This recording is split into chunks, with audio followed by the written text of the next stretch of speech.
O metabolismo dos aminoácidos. Eu tive a oportunidade de fazer uns vídeos para cada um dos aminoácidos e vou agora tentar, de uma forma mais breve possível, fazer um resumo do metabolismo. Relembro que, se quiserem ver em pormenor, assistam cada um dos vídeos anteriores. Os aminoácidos são alfa-aminoácidos na forma L, com exceção da glicina, que não tem um carbono assimétrico, e são constituintes das proteínas. Existem vários aminoácidos que depois podem ser designados por um símbolo com 3 letras ou apenas com uma, e é frequente dividi-los em essenciais e não essenciais, sendo essenciais aqueles que nós não temos capacidade de síntese. Às vezes aparece outra classificação, que é considerar alguns como sendo condicionalmente essenciais. Por exemplo, a arginina nós temos capacidade de síntese, no entanto é limitado ao fígado e, portanto, muitas vezes é considerado como essencial. Há também quem defina a tirosina e a cisteína como condicionalmente essencial por serem produzidos a partir de aminoácidos essenciais. É de notar que a grande maioria destes aminoácidos que temos capacidade de síntese podem ser produzidos a partir da glicose, ou através do 3-fosfoglicerato que aparece na glicólise, que dá origem à serina e depois à glicina, e depois o esqueleto da serina é usado para a formação da cisteína, sendo que o enxofre vem da metionina, ou depois de formar piruvato, o piruvato pode dar alanina, ou ainda acetilcoenzima A. Este, no ciclo de Krebs, forma citrato, mas o piruvato pode também, pela carboxila do piruvato, dar oxalostato, e este oxalostato vai ser precursor do aspartato e da arginina.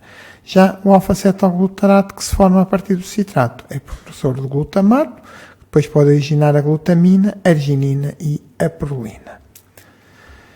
É também por isto que ao poder sair o malato e dar fosfoenolpiruvato, muitas vezes consideramos que o esqueleto carbonado destes aminoácidos é interconvertível. Se quisermos, a serina poderá dar origem a piruvato, oxalostato e depois estes aminoácidos ou estes.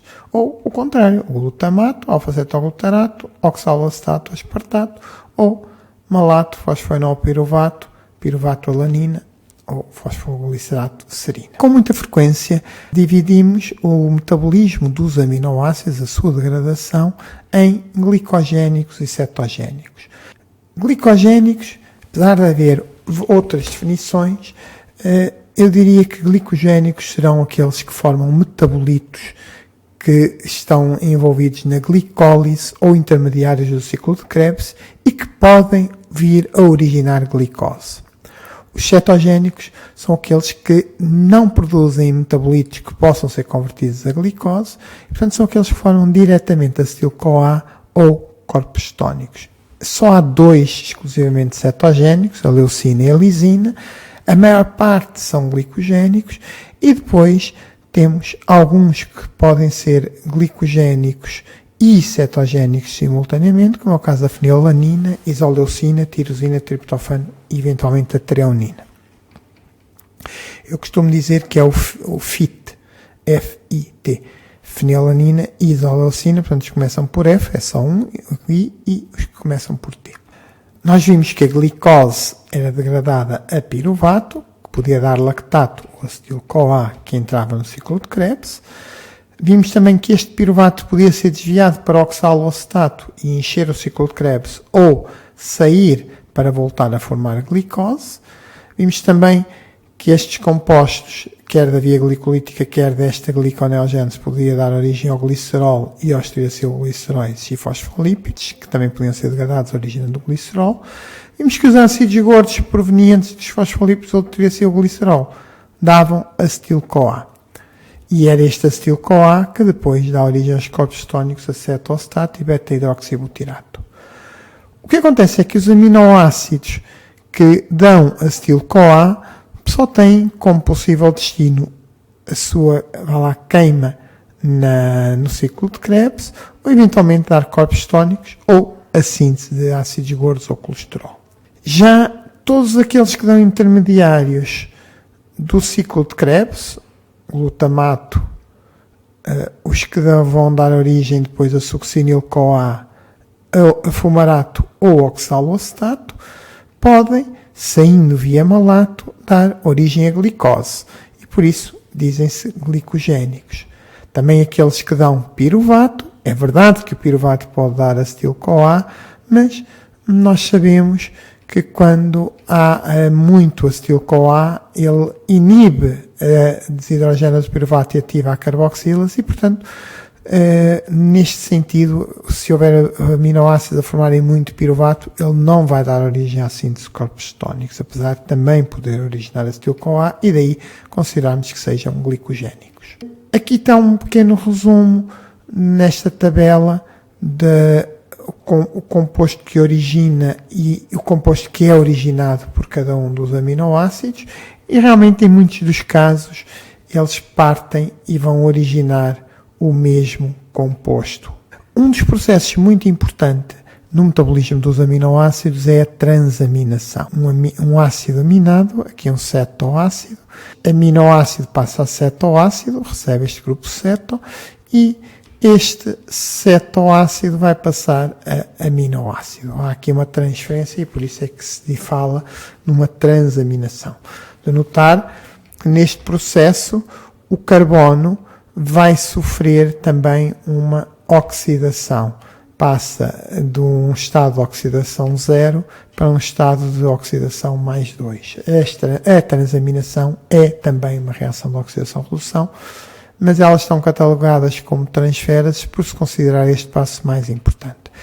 Esta passagem não é direta, mas envolve a vitamina B6, o fosfato de piridoxal, que vai funcionar como aceitador do grupo amina, quando passa o aminoácido a cetoácido, e que depois transforma-se em piridoxamina e que depois vai entregar ao outro cetoácido deste grupo amina, regenerando-se o piridoxal.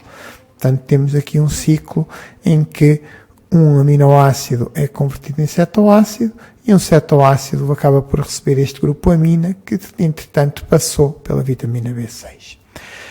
Há também uma reação genérica dos aminoácidos, que são as oxidas dos aminoácidos, que convertem o aminoácido em cetoácido, mas neste caso liberta-se o grupo amónio ou ião amónio. Esta é uma reação que se dá por etapas e que será mais comum nos aminoácidos, nos D-aminoácidos, que não são aqueles que são incorporados nas proteínas, e às vezes poderá ser importante no L em algumas situações de patologia. Neste caso, forma-se de peróxido de hidrogênio, que depois vai ser degradado pela catálase. Começando então com os nossos aminoácidos, e temos o glutamato e a glutamina, que são nutricionalmente não essenciais, temos capacidade de síntese, e são glicogénicos. O glutamato é produzido a partir do alfa-ceto ou 3-oxoglutarato por ação de uma desidrogénase do glutamato, em que há uma adição do ião amónio e gasto ou de NADPH ou de NADH. Normalmente na síntese gasta-se mais NADPH e forma-se então o glutamato. Esta reação é muito importante porque é das poucas reações que permite fixar o ião amónio, ou o azoto, ou o nitrogênio, como queiram chamar, e portanto é daí ser muito importante esta enzima. Há um outro processo em que o alfa-cetoglutarato pode dar glutamato por ação de uma transaminase. Neste caso, precisamos de outro aminoácido que ceda ao grupo amina. O glutamato origina glutamina pela sintétase da glutamina, é a outra reação que pode fixar o ião amónio, com gasto de ATP, e o grupo ácido carboxílico terminal passa a amida. É uma amidação. Estas, como referi, são as duas únicas reações de hidrogénase de glutamato e sintétase de glutamina que permitem fixar o ião amónio e, portanto, efetivamente sintetizar um novo aminoácido. As próximas que iremos ver, precisamos sempre de um aminoácido para formar outro. Estes compostos são degradados pelo mesmo processo. No caso do glutamato, usamos as mesmas duas enzimas, portanto, a reação de síntese e degradação basicamente são as mesmas enzimas. Habitualmente, na degradação do glutamato, em vez de NADP, usa-se o NAD e forma-se NADH. E no caso da glutamina, há uma glutamínase que vai quebrar este amida, libertando-se o íon amónio e formando glutamato. Portanto, são originados a partir do alfa-cetoglutarato e, na sua degradação, formam alfa-cetoglutarato. O azoto, ou nitrogênio, no caso da glutamina, este amida é libertado na forma de íon amónio. No caso do glutamato, este grupo amina sai ou por desaminação pela desidrogenase do glutamato ou é transferido para um outro aminoácido. De notar que o glutamato é também importante para a síntese do GABA. Ainda temos que este glutamato, uma vez incorporado em proteínas, concretamente na proteína que vai originar a protrombina, por ação de uma carboxilase, que depende da vitamina K, vai dar origem ao carboxiglutamato, ou carboxiglutamil, será mais correto, uma vez que ele está dentro de uma proteína, e que, como referi, é muito importante na síntese da protrombina, e sendo que esta carboxilase é inibida pela varfine, ou varfarina, e portanto ele funciona como anticoagulante. Assim, glutamato e glutamina são não essenciais, glicogénicos.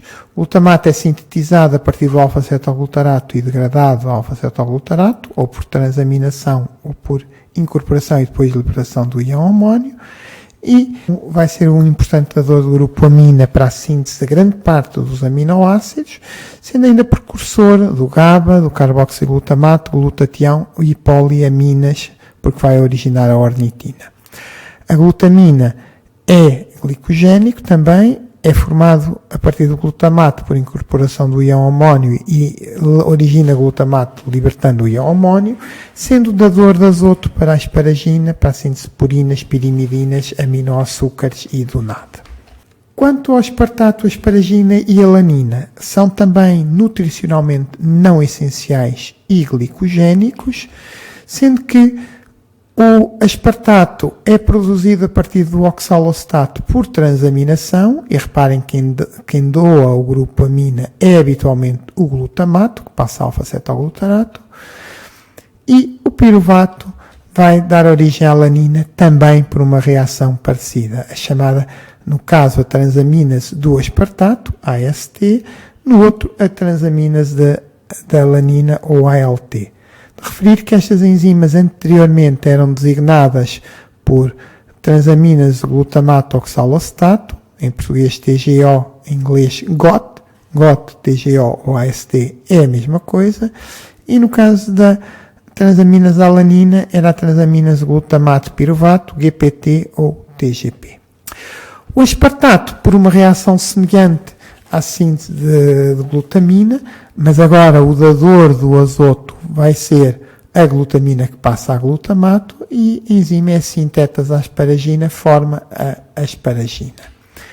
A asparagina que depois pode ser degradada a aspartato pela asparaginase, mais uma vez liberta o íon amónio, e se repararem, o metabolismo do aspartato e da asparagina é muito semelhante ao do glutamato e da glutamina. Estes aminoácidos são formados a partir do oxalostato, sendo que o azoto da amida da asparagina sai na forma de íon amónio, o outro azoto amina fica no aspartato, que depois é transferido para um glutamato. No caso da alanina, é também para o glutamato. Para além de serem importantes como aminoácidos incorporados nas proteínas, o aspartato é fundamental para a síntese das purinas e pirimidinas. Quanto à prolina, hidroxiprolina, histidina e arginina, a prolina e a hidroxiprolina são aminoácidos nutricionalmente não essenciais. A arginina e a histidina são considerados como sendo essenciais, apesar que nós podemos sintetizar alguma arginina. Todos eles são glicogénicos. A prolina é produzida a partir do glutamato. O glutamato é primeiro fosforilado e depois vai ser reduzido, passando o grupo ácido a aldeído, e portanto chama-se semi-aldeído do glutamato, porque só uma das funções é que passou a aldeído, Este semialdeído do glutamato pode ciclizar, sofrer nova redução e originar a prolina. Este mesmo semialdeído do glutamato, por uma transamínase, em que em vez de adicionar no carbono alfa, vai adicionar neste último carbono, no aldeído, forma a ornitina, que depois, no ciclo da ureia, pode dar origem à arginina. Daí que haja capacidade, mas a síntese da arginina só se dá no fígado. A degradação da prolina vai originar glutamato, não exatamente pelo mesmo caminho, mas por um caminho parecido. Em vez de uma reduta, temos uma desidrogénase, e depois o semialdeído do glutamato vai originar o glutamato. Também a arginina, por ação da arginase, forma ornitina, que pela transamínase pode dar origem ao semialdeído do glutamato e assim formar glutamato, que depois, como já vimos, forma o alfa-cetoglutarato. Assim, a arginina vai perder 2 dos azotos sob a forma de ureia, este terceiro por transaminação e finalmente o último fica a formar o glutamato, que depois pela desidrogénase ou transamínase poderá dar origem ao alfa-cetoglutarato. No caso da prolina, todos os seus carbonos vão originar glutamato.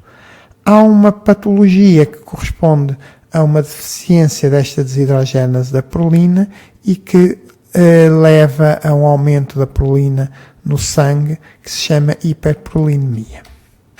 No caso da hidroxiprolina, ela não é incorporada como tal, é incorporada como prolina. Normalmente é a prolina associada a uma glicina numa cadeia peptídica, que depois, por ação de uma dioxigénase ou hidroxilase da prolil, normalmente a dioxigénase da prolina procolagênio, que é uma enzima que requer oxigênio, alfa-cetoglutarato, e está dependente também da vitamina C, ou ascorbato, vai haver a introdução do grupo OH. É uma enzima muito parecida ao que faz a conversão da lisina a hidroxilisil. A deficiência de ascorbato impede esta hidroxilação e, portanto, o colagênio não tem as mesmas características. A hidroxiprolina, por uma reação algo parecida com o metabolismo da prolina, vai dar um semialdeído do hidroxiglutamato, que depois dá o hidroxiglutamato. Este hidroxiglutamato vai, por transaminação, dar um hidroxi-alfa-2-cetoglutarato, que depois é quebrado, originando o glioxilato e piruvato. E, portanto, a hidroxiprolina vai perder o azoto por transaminação e forma estes dois compostos. Por fim, a histidina é um aminoácido que não é sintetizado no nosso organismo e vai ser degradado num primeiro passo, sofre uma quebra que liberta este grupo A-amina, sob a forma de íon amónio, e depois este composto vai ter o anel aberto, originar este formiminoglutamato, ou FIGLU, que numa reação dependente do ácido fólico vai formar o glutamato.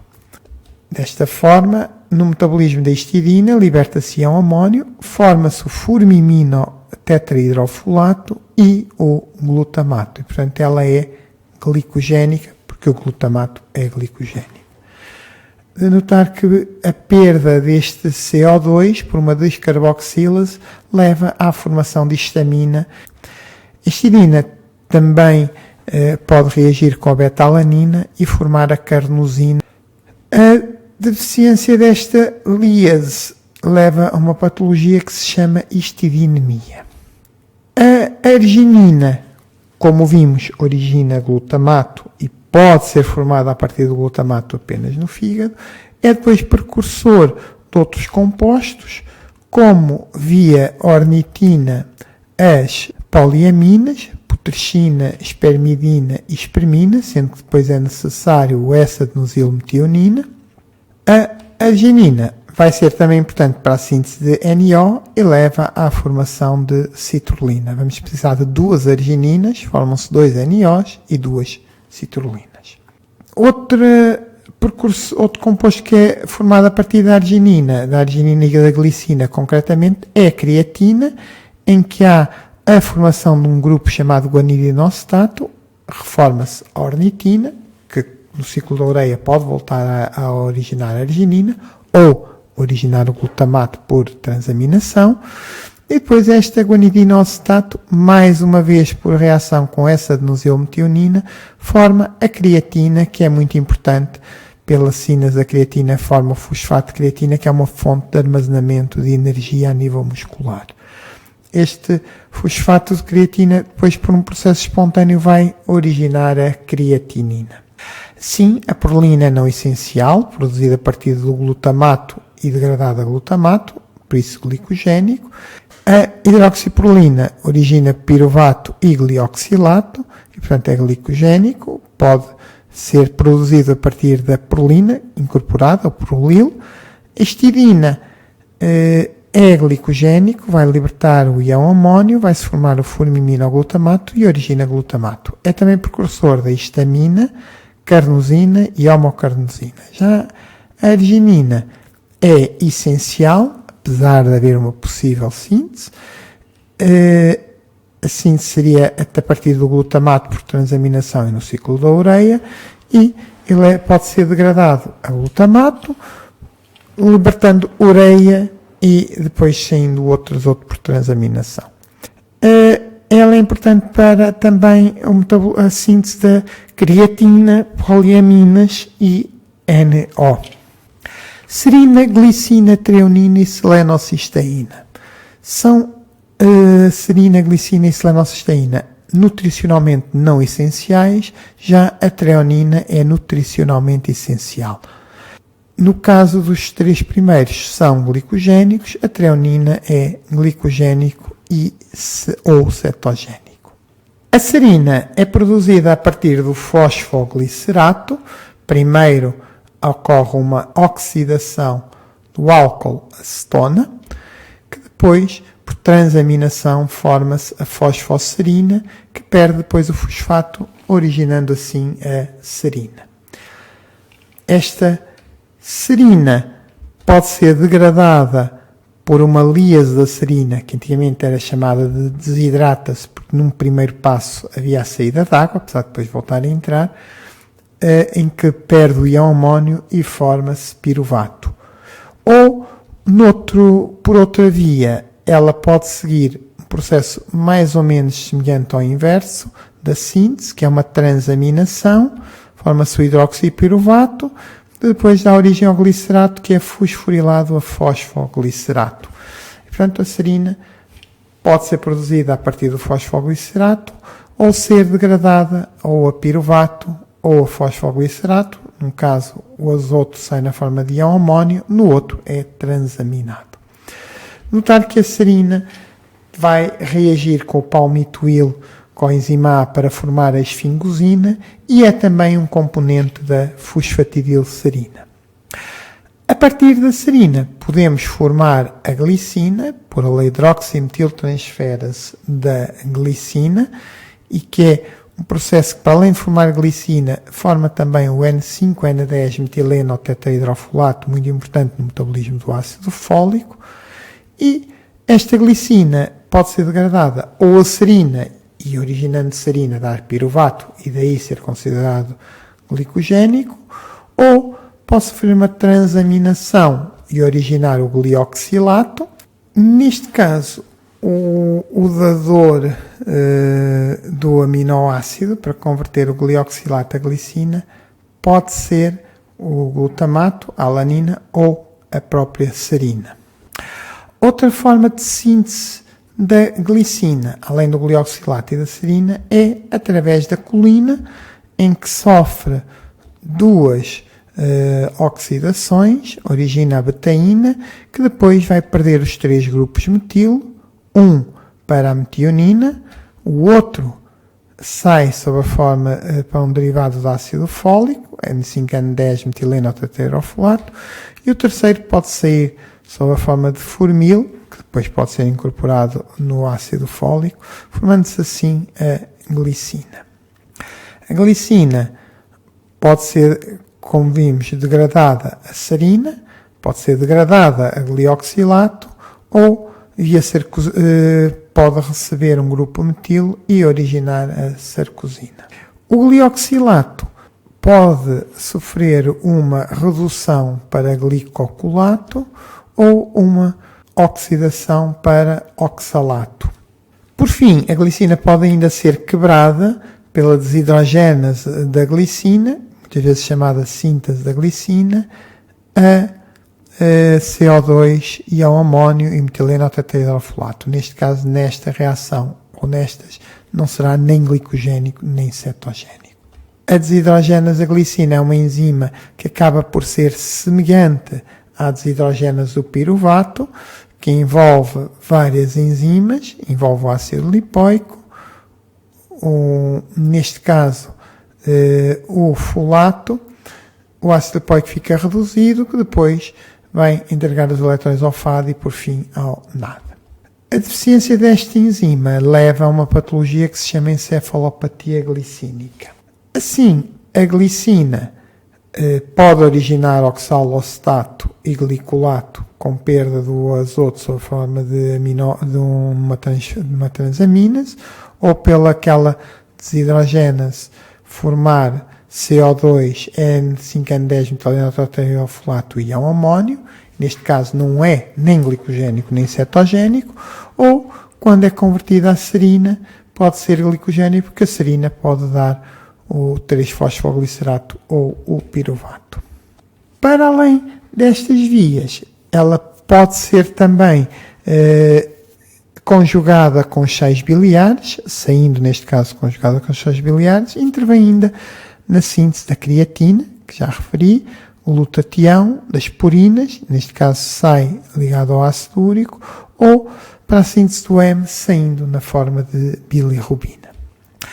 A selenocisteína é produzida a partir de uma serina, mas já ligado a um RNA de transferência, a um codão UGA. E para isto vai reagir com o selenofosfato, libertando-se o fosfato e formando-se então o selenocisteinil tRNA, já ligado ao RNA de transferência. Este selenofosfato é obtido a partir de um seleneto. A sua degradação implica a perda do selénio e forma-se a alanina. E, portanto, como a alanina dá piruvato, podemos considerar como sendo um aminoácido glicogénico. No caso da treonina, a treonina não é sintetizada no nosso organismo e pode ser degradada por dois processos diferentes. Uma é pela aldólase da treonina, que quebra a treonina formando glicina e acetaldeído. Neste caso, o acetaldeído vai originar acetato e, portanto, acetil-CoA. Como a glicina pode originar serina e, portanto, piruvato ou 3-fosfoglicerato, é simultaneamente glicogénico e cetogénico. No entanto, há outra via, por uma líase da serina, semelhante àquela líase da serina, e que vai levar à formação de alfa-cetobutirato, que depois poderá dar origem ao propionil-CoA. Como se forma, neste caso, o amónio propionil-CoA, o propionil-CoA é cetogénico, dá succinil-CoA, e, portanto, aqui consideraríamos a treonina só como glicogénico. Se considerarmos este outro processo, é glicogénico e cetogénico. Portanto, a serina não essencial é glicogénico a partir do 3-fosfoglicerato, sendo degradado a piruvato, libertando o ião amónio, forma glicina ou forma o 3-fosfoglicerato perdendo o azoto por transaminação. É importante para a síntese de esfingosina, fosfatidilcerina e um dos seus carbonos para a formação do metileno tetrahidrofolato.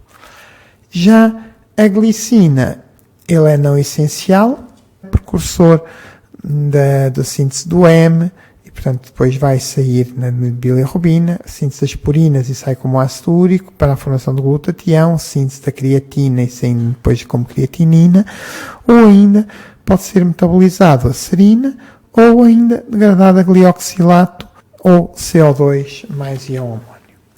A treonina, como vimos, tem duas degradações, ou da propionil ou da glicina e acetil. A fenilalanina e a tirosina. A fenilalanina é um aminoácido nutricionalmente essencial. A tirosina é nutricionalmente não essencial, mas é produzida a partir da fenilalanina. E, portanto, são ambos glicogénicos e cetogénicos. A fenilalanina, por ação da hidroxilase da fenilalanina, vai receber um hidroxilo e transformar-se em tirosina. Portanto, o processo de degradação da fenilalanina implica a síntese da tirosina. Neste processo, a biopterina fica oxidada e tem de ser novamente reduzida por ação do NADPH.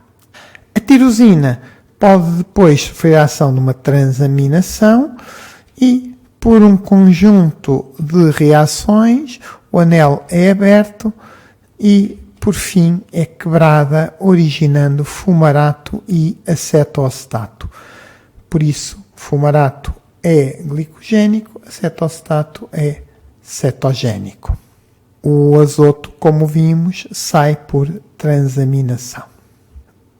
Há várias patologias do metabolismo da tirosina.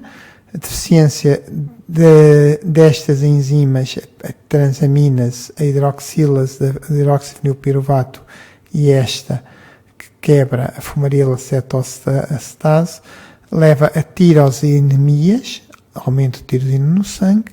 A deficiência desta dioxigênase ou homogentizato leva a uma que foi a primeira doença do metabolismo dos aminoácidos descrito, que é a alcaptonúria, em que acumula este homogentizato que depois leva a uma urina que fica mais escura porque ele sofre oxidação com o ar. A patologia mais frequente no metabolismo da fenilalanina e aquela que normalmente tem mais destaque é a deficiência a este nível, ou da hidroxilase da fenilalanina ou da redutase, que provoca uma patologia chamada de fenilcetonúria, em que, não havendo a formação de tirosina, por um bloqueio ou na parte da hidroxilase ou da redutase, a fenilalanina acumula e vai originar um conjunto de compostos que será o fenilpiruvato, por transaminação, fenillactato e fenilacetato, que depois aparecem na urina, daí o nome de fenilcetonúria. Neste caso, para além da tirosina passar a ser um aminoácido essencial, está comprometida a conversão da tirosina a, sequencialmente, L-dopa, dopamina, noradrenalina e adrenalina. Notar que são reações, primeiro por uma hidroxilase, que até é semelhante à hidroxilase da fenilalanina, uma descarboxilação para formar a dopamina e depois outra hidroxilase, neste caso que em vez de usar a biopterina usa o glutatião. E por fim, uma metiltransferase a partir dessa adenosilmetionina. Assim, na fenilcetonúria, para além de acumularem estes compostos, vai haver deficiência de tirosina, a não ser que haja uma suplementação de tirosina, o que vai ter implicações com a formação de neurotransmissores, e também tirosina é precursor das melaninas e das hormonas da tiroide. Assim, a degradação da fenilalanina origina tirosina, que depois, como vimos, origina fumarato e cetoacetato, daí que eles sejam simultaneamente glicogénicos e cetogénicos. Os dois aminoácidos sulfurados, metionina e cisteína, a metionina é nutricionalmente essencial, já a cisteína não. No entanto, o enxofre da cisteína provém de uma metionina. Quer a metionina, quer a cisteína são glicogénicos. O processo de metabolismo ou de degradação da metionina é o mesmo processo, ou corresponde a parte do processo da síntese da cisteína. Primeiro a metionina reage com ATP, numa reação em que, em vez de ser fosforilada, os três fosfatos do ATP saem, 2 sob a forma de pirofosfato e uma sob o fosfato, depois o pirofosfato é quebrado e, portanto, libertam-se 3 fosfatos, e fica a adenosina ligada à metionina, formando o S-adenosilmetionina, vulgarmente conhecido como SAM. Este composto é muito importante para a metilação de várias substâncias. Ela passa de SAM, perde este grupo metil, passa a SA, essa adenosilo-homocisteína, sendo que o aceitador deste grupo metil podem ser vários compostos, nomeadamente, como há bocado vimos, a noradrenalina a passar a adrenalina, o anidinoacetato a passar a creatina, mas muitos outros processos, inclusive a própria metilação do DNA. Essa adenosilo-homocisteína agora perde a adenosina e forma-se homocisteína. De referir que, apesar da metionina não ser sintetizada no nosso organismo, ela pode ser reciclada a partir da homocisteína, por uma reação com o 5-metil-tetrahidrofolato, através da síntese da metionina, uma enzima que é dependente da vitamina B12 e que é a única reação no nosso organismo que permite recuperar o 5-metil-tetrahidrofolato. Por isso é que na deficiência de vitamina B12, o folato fica na forma de 5-metil-tetrahidrofolato, chamando-se a armadilha dos folatos. Existe ainda outra reação, que é naquela conversão que vimos da colina a glicina, havia numa primeira etapa uma saída de primeiro carbono da betaína, formando-se da dimetilglicina, e nessa reação também há a conversão de homocisteína a metionina.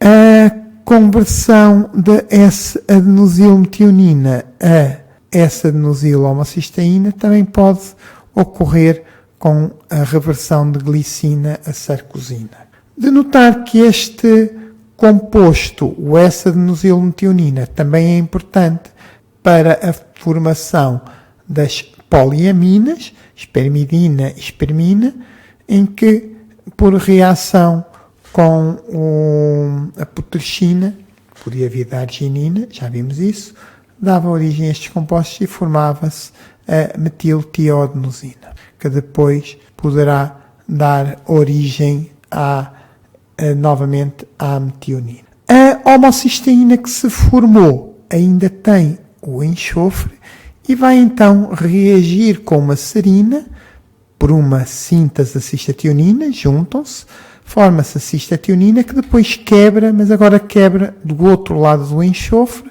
sendo que neste processo, síntese e líase da cistationina, o enxofre acaba por ser transferido da homocisteína para a serina, formando-se cisteína, e deste lado, enfim, seria uma homoserina, mas o que acontece é que esta líase também vai quebrar e libertar este ião amónio e forma-se o cetobutirato, que depois é convertido por uma desidrogénase em propionil-CoA. Assim, o grupo amina da metionina sai na forma de ião amónio, o enxofre é transferido para uma serina formando cisteína e o esqueleto carbonado forma propionil-CoA, que vai dar origem a succinil-CoA. Deficiências nas primeiras três enzimas levam a uma hipermetionemia. No caso da deficiência da beta-síntese da cistationina, temos a acumulação de homocisteína e uma patologia que se chama homocistinuria. A deficiência de vitamina B12 provoca a chamada acidúria metilmalónica e a deficiência da carboxilase do propionil-CoA leva à acidúria propiónica. O propionato, ou propionil-CoA, primeiro é carboxilado a metilmalonil e depois irá dar origem ao succinil-CoA pela mutazo-metilmalonil, que é dependente da vitamina B12. A cisteína que se formou, como referimos, esqueleto da macerina e o enxofre da metionina, pode depois sofrer vários possíveis destinos. Ela é importante para a síntese da coenzima A, por mecanismos de oxidação-redução para a formação da cistina, habitualmente incorporado em proteínas, ou ainda é importante para a síntese do glutatião, recebendo primeiro um ácido glutâmico e depois uma glicina, formando-se o glutatião ou glutamil-cisteinil-glicina. Este glutatião é um importante antioxidante, como já vimos, e também depois será degradado, libertando o glutamato e, por fim, a glicina e a cisteína. Esta libertação do glutamato pode ser por uma hidrólase ou pode ser transferido para outros aminoácidos, formando o glutamilaminoácido. A cisteína pode reagir com uma homocisteína, libertando o H2S através da síntese da cistationina, a mesma enzima que foi importante para a síntese da cisteína, levando à formação da cistationina, que, como vimos, pode ser quebrada pela líase, dando cisteína e alfa-cetobutirato. Há ainda outro mecanismo, que é a cisteína, por ação da líase da cistationina, também pode libertar o H2S e originar piruvato. Esta líase também pode, a partir de uma cistina, levar à liberação de piruvato e a formação de tiocisteína, que depois liberta também o H2S. Portanto, temos aqui três reações diferentes, pela síntese da cistationina ou duas pela líase da cistationina, que levam à formação de H2S, que é um mediador biológico muito importante, sendo um relaxante vascular e tem ações pró-angiogénicas anti-inflamatórias. Para além disso, a cisteína também é dador de enxofre para os núcleos de ferro e enxofre. A cisteína pode ser degradada por vários processos, um deles, como acabamos de ver, pela líase da cistationina, forma piruvato e liberta o íon amónio e o H2S. Por uma transamina forma-se o mercaptopiruvato, que por uma sulfotransferase mercaptopiruvato liberta o H2S e origina piruvato. Portanto, nestes dois casos, o enxofre sai na forma de H2S. Este mercaptopiruvato também pode sofrer a ação de uma desidrogénase e dar origem ao mercaptolactato. Outra opção é a cisteína. Primeiro sofrer uma oxidação e depois, por uma transaminação, seguido por um processo não enzímico, perde o sulfito, forma-se o piruvato, ou ainda a partir deste cisteínosulfinato, depois da primeira oxidação, sofrer uma descarboxilação, dando origem à hipotaurina, que depois, por oxidação, origina a taurina. Desta forma, a cisteína pode ser metabolizada à taurina, neste caso não é nem glicogénico nem cetogénico, a taurina conjuga com os sais biliares, ou pode originar piruvato por processos diferentes, em que o enxofre liberta-se na forma de H2S ou de sulfito, e o grupo amina, ou por transaminação, ou sai sob a forma de íon amónio. De referir que o H2S, posteriormente, vai ser oxidado a sulfito, que é também oxidado a sulfato, que depois pode ser eliminado como tal ou ser convertido a PAPS por reação com o ATP, que é a forma ativa que permite a sulfonação de várias substâncias aceitadores, concretamente xenobióticos, que podem conjugar com o sulfato. Sim, a metionina é um aminoácido essencial, glicogénico, degradada por pionil-CoA e entregando o enxofre à cisteína, e é muito importante nas metiltransferases, como dador do grupo amina, na síntese das poliaminas. Já a cisteína é não essencial, apesar de requerer o enxofre de uma metionina, pode ser degradada a piruvato ou a taurina, e é importante para a síntese da coenzima A, do glutatião, da taurina, formação do H2S, a formação dos núcleos de ferro e enxofre, a tal formação do PAPS para a sulfonação, formação dos proteoglicanos, glicosaminoglicanos, a sulfoconjugação via PAPS. E, portanto, são efetivamente aminoácidos muito importantes no nosso metabolismo. A lisina, hidroxilisina e triptofano são todos eles essenciais. Enfim, hidroxilisina não, mas ela também não é incorporada como tal, ela é a partir da lisina, e são na lisina e hidroxilisina cetogénico, o triptofano T, simultaneamente glicogénico e cetogénico. A lisina é essencial, ela depois será degradada por um conjunto de reações em que nas duas primeiras ocorre a perda deste grupo amina, que acaba por ser transferido para o alfa-cetoglutarato formando glutamato, e posteriormente vai dar origem o cetoadipato, mais uma vez por transaminação, perdendo agora o segundo ou primeiro grupo alfa-amina, e depois este alfa-cetoadipato, por esta desidrogénase, é semelhante à desidrogénase do piruvato ou também a enzima da clivagem da glicina, e portanto está dependente de todas do ácido lipoico, FAD, NAD e da coenzima A. Forma-se o glutaril-CoA, e este glutaril-CoA, por um processo semelhante à beta-oxidação, primeiro uma desidrogénase dependente do FAD, a entrada de água e depois uma desidrogénase dependente do NAD, vai originar a cetoacetil-CoA. E, portanto, a lisina forma cetoadipato, que depois dá cetoacetil-CoA e, portanto, é apenas cetogénico. Notar que este processo ocorre praticamente todo na mitocôndria. Os azotos saem ligado ao alfa-cetoglutarato formando glutamato e o outro por transaminação. O esqueleto carbonado, há perdas de CO2 e o resto sai sob a forma de cetoacetil-coenzima A.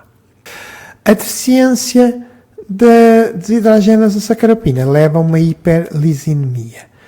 A lisina também é importante para a síntese da carnitina, através também da metionina.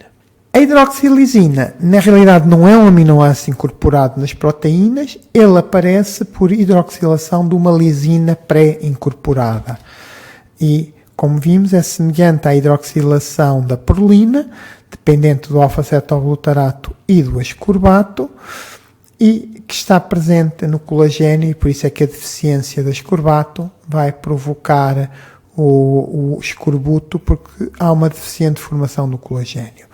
A hidroxilisina será depois degradada a cetoadipato, pelo mesmo processo que acabei de referir, dá o acetoacetil-CoA. Portanto, a hidroxilisina perde os azotos, neste caso um na forma de íon amónio, o outro por transaminação, e dá origem o acetoacetil-CoA. O triptofano é um aminoácido que é também essencial e que depois será degradado por um processo bastante complexo, em que entram várias oxigénases, uma primeira que vai converter em fenilcinurenina, o que origina depois a cinurenina, e que vai ser, por uma nova oxigénase, originar a hidroxicinurenina. Este composto vai ser quebrado, formando a alanina e o hidroxiantranilato.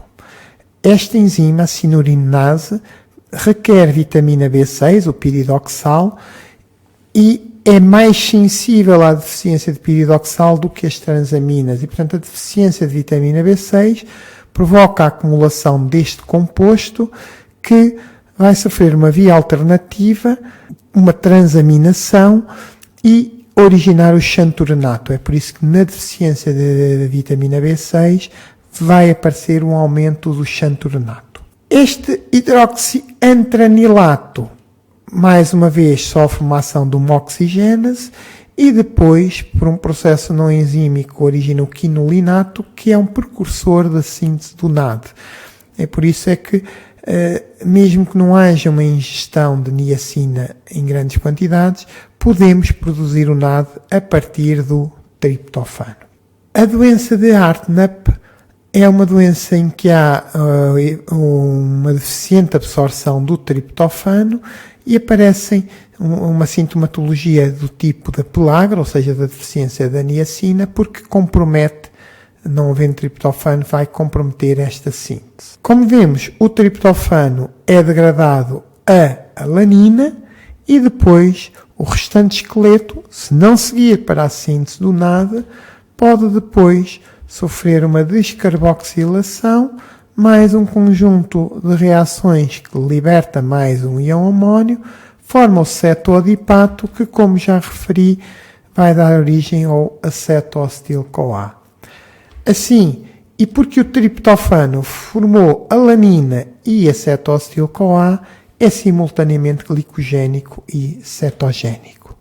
Notar que o triptofano é também precursor de neurotransmissores, por ação de uma hidroxilase semelhante à hidroxilase da fenilalanina, vai dar origem ao hidroxitriptofano, que depois de perder o CO2 forma a serotonina ou 5-hidroxitriptamina, que posteriormente pode reagir com acetil coenzima A, formar a acetilserotonina, que por adição de um grupo metil proveniente da SAM, ou essa adenoseumetionina, vai formar a melatonina. Como resumo, a lisina é essencial e cetogénico, porque é degradado a acetoacetil-CoA e é precursor da carnitina. O triptofano também é glicogénico e cetogénico, porque liberta a alanina, que depois pode dar origem a piruvato, e a acetoacetil-CoA e liberta o íon amónio. Ele é precursor da serotonina, melatonina e NAD e NADP. Por fim, falar dos chamados aminoácidos ramificados, isoleucina, leucina e valina, que são nutricionalmente essenciais, e depois a isoleucina é glicogénico e cetogénico, a leucina cetogénico e a valina glicogénico. O metabolismo destes aminoácidos é semelhante a uma primeira transaminação, em que os aminoácidos ramificados formam os respectivos cetoácidos ramificados. Sendo a transaminase reversível, nós podemos eventualmente produzir estes aminoácidos ramificados a partir dos respectivos cetoácidos. Estes cetoácidos depois vão sofrer a ação de uma desidrogénase e forma-se um ácido gordo ramificado ligado à coenzima A, é semelhante à desidrogénase do piruvato, aquela enzima da clivagem da glicina, requer o ácido lipoico, a tiamina e depois também o FAD e o NAD. A deficiência destas desidrogénases leva à chamada doença de xarope de bordo ou Maple Syrup Urine Disease. Posteriormente, este acilo ramificado por uma desidrogénase semelhante à primeira reação da beta-oxidação vai dar origem a um enuil ramificado. E assim, olhando para a isoleucina, ela sofre primeiro a transaminação, a seguir a desidrogénase, depois a segunda desidrogénase dependente do FAD, forma-se este composto tiglil ou metilcrotonil-CoA, que sofre um conjunto de reações e é quebrada, originando propionil e acetil-CoA. Portanto, glicogénico e cetogénico, sendo que o grupo amina saiu por transaminação. O propionil, como depois na conversão a succinil-CoA depende da vitamina B12 e de uma carboxilase, estes aminoácidos podem ter de ser restritos nas aciduras metilmalónicas ou nas acidemias propiónicas. A leucina vai sofrer a transaminação, a desidrogénase, a primeira desidrogénase dependente do NAD, a segunda dependente do FAD, e forma-se agora um metilcrotonil-CoA, que depois, por uma primeira carboxilação e entrada de água, vai dar origem ao hidroximetilglutaril-CoA, que pela líase do HMG-CoA da acetil-CoA e acetoacetato. Portanto, a leucina, o grupo amina sai ligado a um outro aminoácido e forma acetil e acetoacetato, portanto é só cetogénico. É conhecida uma deficiência, a deficiência da desidrogénase, segunda desidrogénase, que dá uma acidemia isovalérica, para além daquela possível deficiência da desidrogénase que dava a doença de xarope de bordo. Por fim, a valina sofre as mesmas três reações, transaminas dos aminoácidos, desidrogénase dos metiloxoácidos e desidrogénase do acil-CoA, dependendo do FAD, que vai originar, neste caso, o metilacrilil-CoA, ou metacrilil, que, por entrada de água e depois perda da coenzima A, acaba por originar o hidroxiisobutirato, que é reduzido ao semialdeído do metilmalonato, que vai dar origem ao metilmalonato e, portanto, succinil-CoA. Assim, a valina perde o grupo amina para um aminoácido, normalmente o alfa-cetoglutarato que dá glutamato, e forma-se metilmalonato, pelo que ela é apenas glicogénica. Patologia, doença de xarope de bordo. No caso do metilmalonato, a deficiência de vitamina B12 compromete a sua conversão a succinil-CoA. Assim, estes aminoácidos são a isoleucina glicogénico e cetogénico, leucina cetogénico e a valina glicogénico. Espero ter ajudado a perceber a síntese e degradação dos aminoácidos. Se gostaram, façam like e subscrevam o canal. Obrigado.